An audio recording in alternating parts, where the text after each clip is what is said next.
Take two, and a day later. So, you know, this one is kind of more aggravating than it should have been. Because I had done a recording, and I felt like I was nailing it. And then it turned out my mic wasn't working. Or to be more accurate, OBS was pulling the shenanigans of, your mic has been disconnected.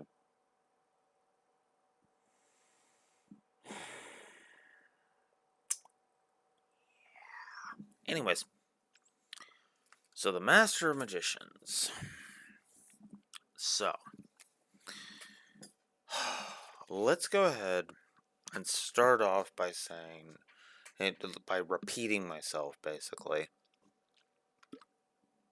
about what I said before.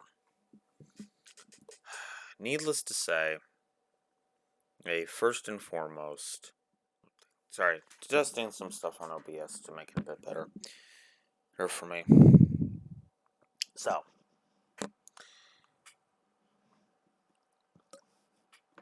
up until this point, we are at this is episodes 60 through 62.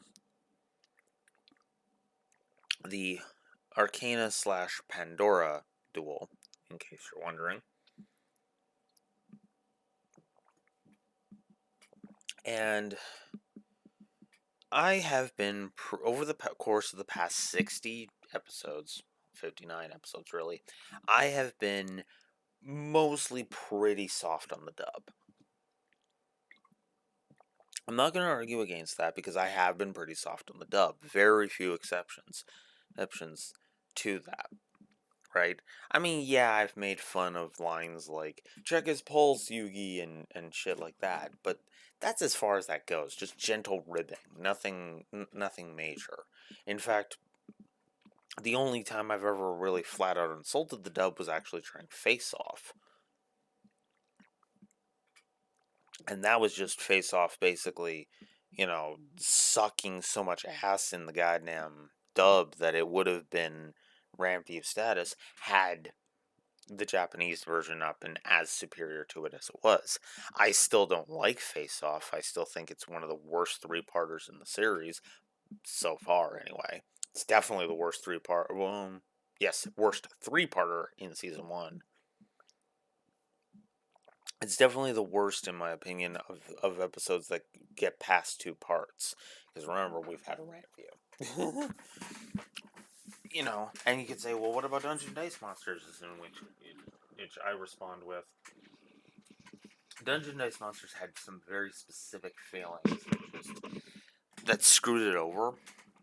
But honestly, at the end of the day, it was fine for what it was. I am not going to pull my punches with the dub this time. And my mic is apparently not going to pull its punches with trying to piss me off. Anyways. The reason why I'm claiming full tilt... God damn it. Will you stop that? The reason I'm claiming full tilt that how do I put this? The reason I'm not claiming full tilt that the reason I have been pretty soft on the dub is because I honestly have not felt like the dub has really started to actually pull its dubisms. Those quirky dub things that are just like, that are usually a sign... Fuck off, Mike. That are usually a sign of a dub company changing things, right? For the most part, I have been pretty lenient. Because, well, it did change specific things, changed the letter of the story. I didn't feel like it substantially changed the heart of the story. Not really. However, Season 2 is where that completely gets thrown out the window. Season 1 had a few mild irritations, right? Well, season 2 is where they really start to change things. In fact, in many regards, there's many consider, I forget the name of it right now, and I'm not gonna waste my time looking it up because I'm actually limited in my record time right now. I, you know, there is an episode coming up that is supposed to be the big info dump episode, and the dub basically has Kaiba sit there and rib on by most accounts rib on Yugi. Now I don't remember that episode out in the dub, so we will of course see how bad good or bad it is when we get there. You know. Now, granted, I thought we were going. It was going to take at least a couple more. It was going to take 2 more of my videos to really go ahead and start complaining about 4Kids' idiocy. Turns out that's not actually the case. Oh, we will be discussing 4Kids' idiocy in its entirety, including a move that 4Kids did it with a specific monster that I can't. That translated into the TCG, and I feel like it shouldn't have. You know? I'm going to save that for there because it's much more relevant there. I mean, I could talk about it here, but no, I'm not going to. Because I feel like that's the episode where I would more want to talk about it. The biggest problem with the dub for this 3-parter is, simply put, repetition. Now, you've probably heard multiple people, especially if you watch reviews of things on the internet, you have heard multiple people in multiple videos. Sorry. Alright. I wanted to stretch out my legs and the thing was in my way. Anyways, you've heard people talk about repetition in multiple ways and in different videos upon different subjects. Repetition is always going to depend on the individual for how much repetition starts to stick into your craw. There are 3 factors for repetition to really start sticking in your craw, in my opinion. The first is how often is the thing that is on repeat being repeated. For example, a plot like a plot point. Yu-Gi-Oh is going to be guilty of this in spades later. The explanation of the God card, Ishizu's whole explain the God cards thing, will be shown like by the end of season 3 like 6 times or some shit. Now that doesn't sound too bad because 6 times across 2 seasons. The problem is they waste an entire episode drilling it home again, even though it literally should have just been a couple of minutes. I find what's weird going back to the early days of this show is that's a problem I feel DM has all over the goddamn place, admittedly, is that it's wasting its time. Some scenes are fine to put in there as a bit of, a bit of padding, a bit of fluff, because if you put in some, more fillery scenes into your thing, you could substantially flesh things out. A good example is actually Kaiba defeating the punk right at the beginning of the game. Just whip out Obelisk and be done with it, right? Which, by the way, instantaneously got part 1 the point in for the sub, because holy fuck, that scene was just brilliant. Basically, it was basically in the dub. It was kind of like the music and the framing and the voice acting all made it seem like just some jackass getting his butt kicked. Getting his comeuppance, complete with the dude who was getting bullied, looking at the bully who's like terrified of Obelisk and just being like, "Now who's the loser?"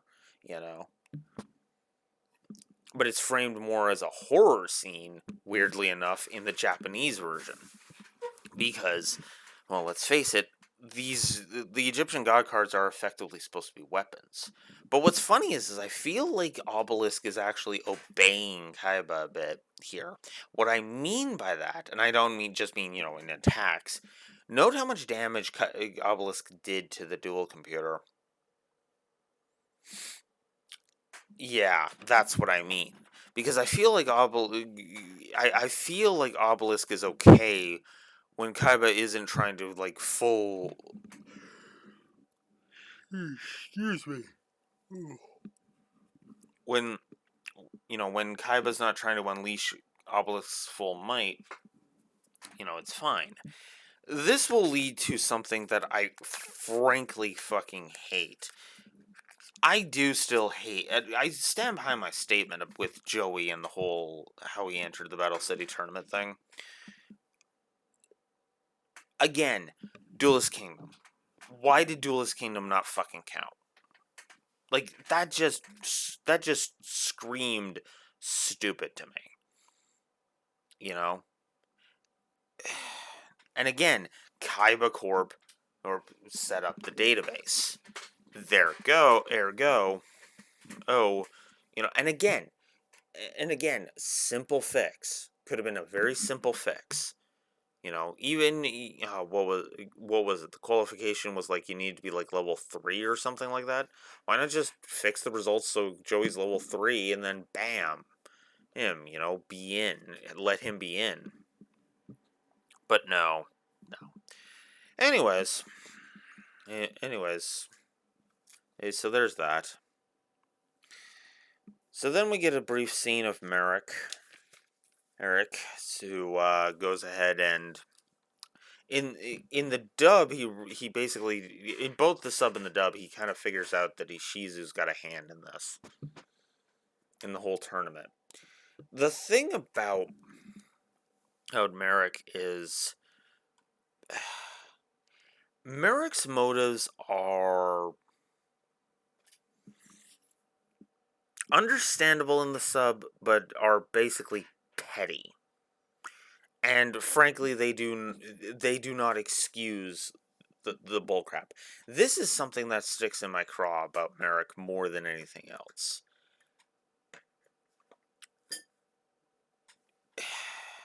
Merrick feels like there is no consequences for the amount of people that he kills. Because especially in the Japanese version, right? In the English version, you can make the argument because of the Shadow Realm, the Shadow Realm, censorship thing, which we'll get to. Trust me, this is the episode where we really got to talk about it, where we really got to start talking about it. But we, but the problem is this season is also used by a lot of people to justify Yugi activating the Seal of Orichalcos. I can't. I am physically incapable of disagreeing more with that sentiment. The reason being is way too many of the enemies that Yugi goes up against in season 2 are either complete fucking douchebags or they're already dead. String's the quiet one, right? And being a great excuse me, god damn it. Strings coming to mind immediately. Now I know he's a couple of episodes away, but yeah, no, Seeker was cheating with marked cards and shit. Fucking Arcana has his deck trimming and him being a complete fucking asshole who's into death traps, which is just seriously what the fuck, Never mind the death trap that Merrick uses later, but I digress. Then there's the death trap that's going to be on the building of that tower, which oh god. Let's not even get into that. let's not even get into that yet. That's going to be a little ways away. I think the problem I think the biggest problem for me is yeah, no. So yeah, Serenity has a wish. So Yugi and Atem basically have a conversation about Joey leaving the Red Eyes. I still hate that plot point. I really do. And I do like that in the sub, Yugi feels like he said something insensitive when he mentions the memories he has of his grandfather, right? Well, the thing is, well, yeah, Tim is fighting to get back his memories. He's not. At least my interpretation of Atem isn't going to allow Yugi, isn't going to call Yugi a d-bag just for bringing it up something that's natural like that. You know, we're really gonna have to sit down and talk about the Orichalcos when we get there because, good lord. Ugh. But regardless. So then he walks right into a trap through Mystic Box teleportation, and Kaiba basically is informed that, his system lost track of Yugi's ID signal. And so and so the idea is that apparently freaking yawn attack happens on me. the idea being here the idea here being that Kaiba effectively you have to constantly send out that ID signal for your dual discs to work. I like the idea that the rare hunters circumvent that with compatible system. They do mention in the Japanese version that you need a compatible system, and even in the dub they mention Kaiba mentions in her monologue of that, you know. So this is when in the Red Dark Magician shows up and is like, "You are not the only master of magicians." Blah ha ha blah. I look evil and yeah, fucking jackasses could really fucking use. Fuck. Basically, could use the whole black magician thing against it. I wouldn't, admittedly, because yeah. Also, I know a lot of people like the Red Dark Magician design. This is probably going to oust me, but I've always hated that design. I don't know what it is. I've just always hated that design. I think it's just the whole idea of Dark Magician looking like a psychopath that is always stuck in my craw. It's not nothing to do with the skin color. It's got nothing to do with anything. Hell, I like the color red for God's sakes. But I don't know, something about the whole make him look like a psychopath thing is just, huh? Oh, and the fact that Pandora, is voiced by frickin' Dio Brando is not helping. Yeah, for those not aware, Pandora, the Japanese version of Yugi's opponent here is voiced by Dio Brando's voice actor. That's why he sounds so familiar to you. You know. Although I will say that, yeah, no, the script really does waste Sam Riegel, Arcana's voice actor's talents. I guess I should talk about that. So, in the Japanese version, Pandora. Honestly, I feel like I'm doing a disservice by I would do a disservice by explaining the whole Pandora's box thing. The episode explains Pandora's box.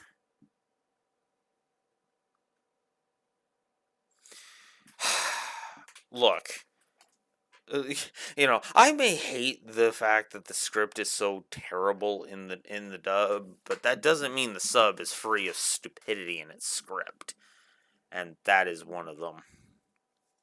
So he uses some card tricks to slim things, and this is where we got to talk about the dark energy discs, aka the buzzsaws. Okay, okay, okay. See, 4Kids had this nasty problem, and I do mean this sincerely. Nasty problem of going overboard with censorship. The dark energy discs, the dark energy discs are a prime example. Okay. Basically, what they did was they put a light filter over the discs and over the blades. It's to hide the fact that those are buzzsaws. Yeah, which basically means, yeah, no, they are gonna chop through the people's legs. Yeah, it's funny because you can still survive having your feet chopped off like that. But if you don't get to a hospital right quick in a hurry, you might bleed out. So there's that. Or like at least cover the wounds so you can try and get to safety. But again, when both of them are chopped off, well, there you go. Also, for the record, the Japanese version makes Merrick even fucking more of an evil, tyrannical douchebag.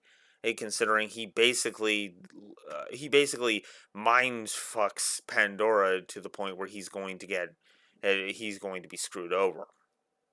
Oh, and then Merrick just flat out kills him with the whole taking control of them thing. Why do people consider this guy redeemable again? Look, I know his backstory, okay? I know his backstory. The problem is that I can't sit here. See, okay, I was able to kind of hand wave a lot of what Pegasus did away. Now, I couldn't hand wave everything. I couldn't. Not really. Really. Pegasus was not as evil as he could have been, admittedly. Like even in the dub, it it's an act. He was playing the role of a Saturday morning cartoon villain. And if my memory serves from back in the day, Yu-Gi-Oh was shown on Saturday mornings. So that fit. Merrick comes across, especially in the sub. In the dub, he's just an asshole. But in the sub, he comes across as overly evil, and it sticks in my craw a little bit. I'm not gonna lie, it just sticks in my craw, and I'm like, but I digress.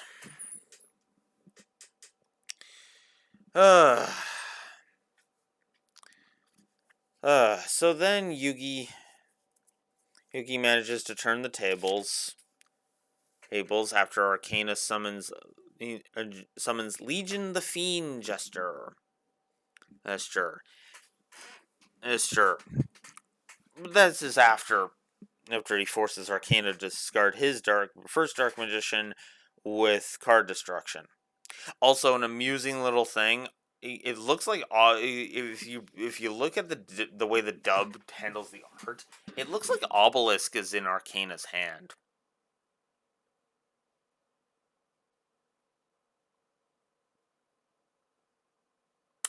Yeah.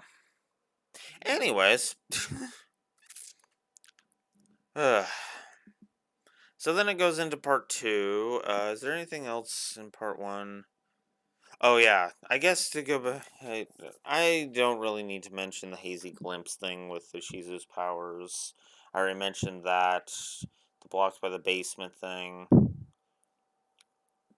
The Red Dark Magician dialogue is better in the sub, but that goes without saying.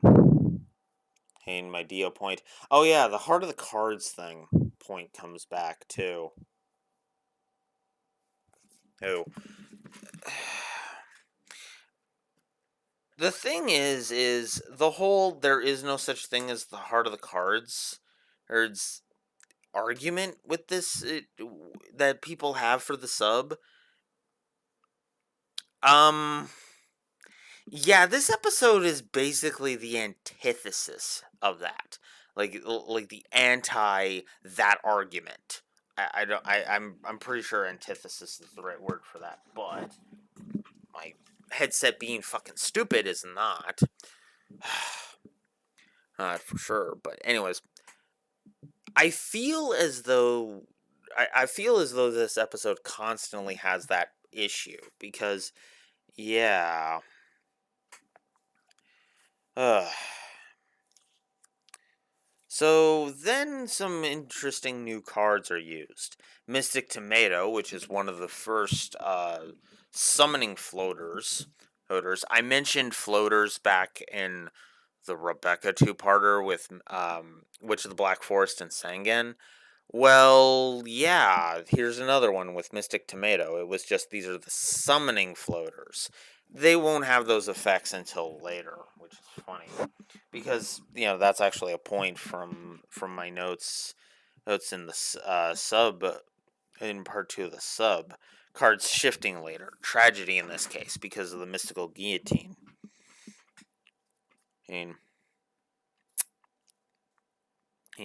There's also Dark Renewal, which is a kind of a cool trap to resurrect Dark Magician. Thousand Knives makes its first appearance, which is kind of cool. Thousand Knives basically just being a target a monster and destroy it thing. Wait, aren't those supposed to be banned? Or are those board... Or is it really just the board wipes? I don't want to get into the semantics of it just yet. Cursebreaker, aka D-Spell. I guess we should go ahead and talk about the Battle City rules a little bit. See, the Battle City rules. There is a video done by. I want to say the name of the channel is TGS Anime. I'll have it linked in the description. But he basically did some what are the true rules of Battle City, Duelist Kingdom, and all that. And it's fascinating to kind of see, but a lot of the rulings are just ridiculous. They actually lead to shenanigans like Dark Magic Curtain being used used on Yugi's side, frickin' Flute of Summoning Dragons later. It's like, oh my god, this bull crap, So I've already mentioned the tracking system. I guess we should talk about Arcana / Pandora's backstory. So he was an escape artist, and he had a wonderful girlfriend, and she left him. Pandora is much more of an asshole than Arcana. I'm not even getting, like I said, I'm not getting into the whole Pandora Arcana thing, because it's a naming fail on 4Kids' part, or because Arcana usually doesn't have anything to do with magic. It usually has to do with, personalities and divisions and fortune telling and all that. Not really meant to signify magic. That's why different arcanas can use different spells in Shin Megami Tensei, for example. Spells are not locked to a specific arcana. But yeah, anyways, I digress. Yes. See, Pandora basically had an accident happen to him during one of his routine escape tricks. And because he felt like he was horribly disfigured, he basically treated his girlfriend, Catherine, or Katarina, I think is how he says it in the Japanese version. We'll just call her Catherine for the sake of simplicity. So he shoves Catherine away like an asshole, and by the time he realizes what had happened, well, it was too late. Merrick promises in the dub to reunite Arcana and Catherine. And in the sub, it's basically, I will mind control Catherine to bring her back to you. And Pandora, both Arcana and Pandora accept that. Arcana, well, okay, I can see them wanting to dub down the whole implication of, I'm going to mind control a woman to get her to be with you. I really do not want to get into gender politics in this video. I really don't. Note. All I'm going to say is that it's much more satisfying, that the final shot of this duel is much more satisfying in the Japanese version for reasons we'll get into. For reasons that will become super apparently obvious with the whole gender politic thing when we get there.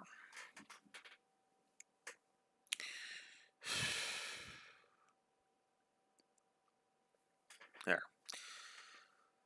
So then Yugi tries to defend himself with Big Shield Gardna, but Arcana counters with Ectoplasmer. This is where he brings up the whole commanding with fear thing. And again, like I said, this is where this episode being the antithesis of no heart of the cards in the Japanese version comes into a play, because the Dark Magician's soul extracts itself and defends Yugi from the Ectoplasm blast.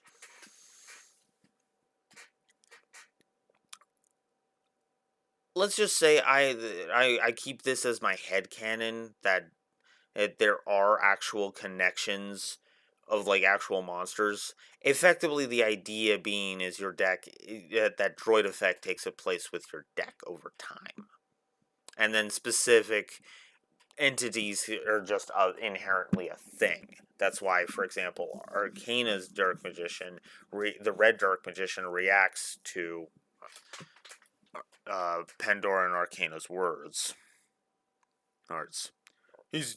He's just using me to get laid in the Japanese version. Because let's face it, that's what that is. And yes, that is disgusting and horrible.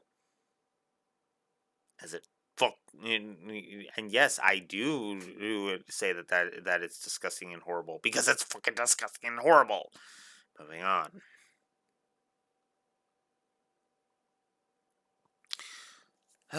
So then Dark Magic so then the battle continues.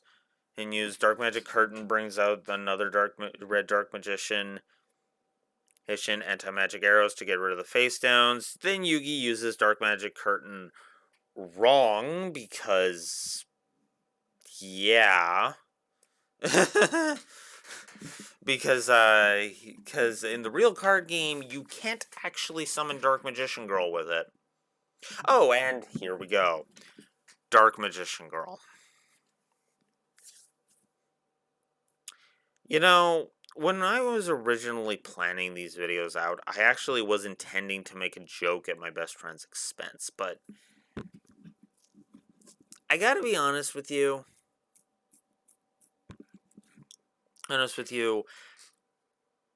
Well, you can pull Angelwoman jokes on me in the same token. Yes, Angelwoman jokes because, well, there you go. Dark Magician Girl was the first time Steve felt funny, and Angelwoman was the first time I did. Okay, that's me being facetious. I know, but regardless. So now Pandora not understanding that Dark Magician Girl inherits the powers from each one is just kind of lame. Which is funny because, yeah, the disrespect did give Dark Magician Girl the power she needed to blast him. And considering he was a misogynistic twat that was sacrificing his Dark Magician just so he could get laid, no, I shouldn't say it like that. Let's call it what it is. Let's actually say it how it is. Yeah. He was sacrificing his Dark Magician so he could become a rapist. There we go. Yeah, that fits. That's why I say Dark Magician Girl ending this duel is cathartic. So Yugi takes over and saves Arcana from the Saw Blades. From the Buzzsaw, Saw Blades, whatever. Then Merrick murders Arcana by taking over his mind. I already mentioned that. So this is where we find out the motive for... Well, we touch on the motives of both versions of Merrick. I'll touch on the motive briefly here. So, in the dub, as I said, he is generic. He just wants to rule on high as Pharaoh, and that's it. The Japanese version is, I want to rule on high as Pharaoh, and because I want revenge. Now, I'm saying this very specifically because it is similar motivations, but the problem is the Egyptian god cards in the dub are meant to be tools that could save or destroy the world, and this will lead to a plot hole with Kaiba later. But here's the problem: the Egyptian god cards do have that power even in the Japanese version. It's just it's not a major focus of the plot in the Japanese version. So no, this is still a save the world plot. It's just the dub double, triple, and quadruples down on the whole Destiny angle, and it's bullshit. As for...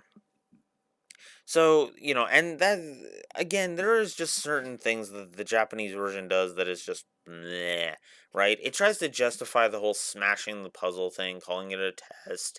It has Yugi not be aware of Merrick, which is just stupid, because he talked to a Tem, you see. I still hate that. Ugh. Which is funny because he also then tries to instill fear in Yugi by saying, oh, I'm going to come at you with one of the Egyptian god cards, and even name drops it.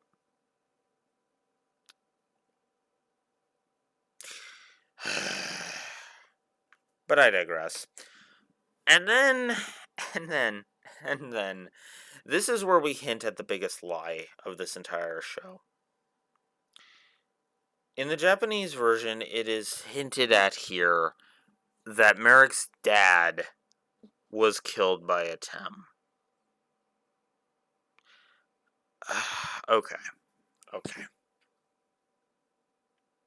That makes no fucking sense. Because Merrick, at absolute most, would have had to... Merrick's dad would have had to have died something like 5 years ago. Or some shit. In order for this to make any sense. But no, he doesn't. That doesn't track. Because again, at absolute most, it's supposed to have been, I think it's supposed to be something like a year or something. Either that or all of the events of the DM anime take place over the course of a year. I don't buy that personally, but, I mean, there it is. I really hate Merrick's motivation being so petty and making it sound like this is justification for all the shit he pulls. And I'm sorry, but no. No. There should be more consequences to Merrick than there will be. So, shrug. I get the point, but I mean, you can still have a jackass go to jail after going as the completion of his character arc, But that's it for me. The Master of Magicians.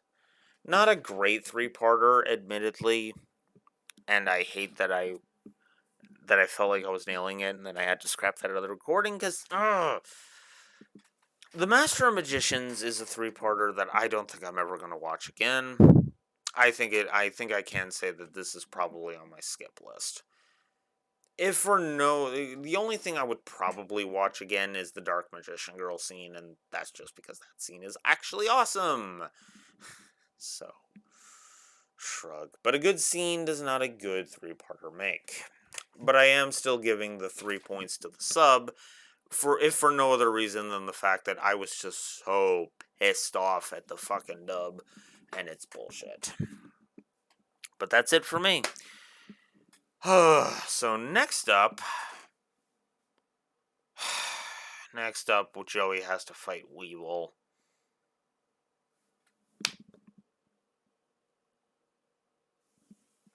Yeah, I'm not looking forward to that one.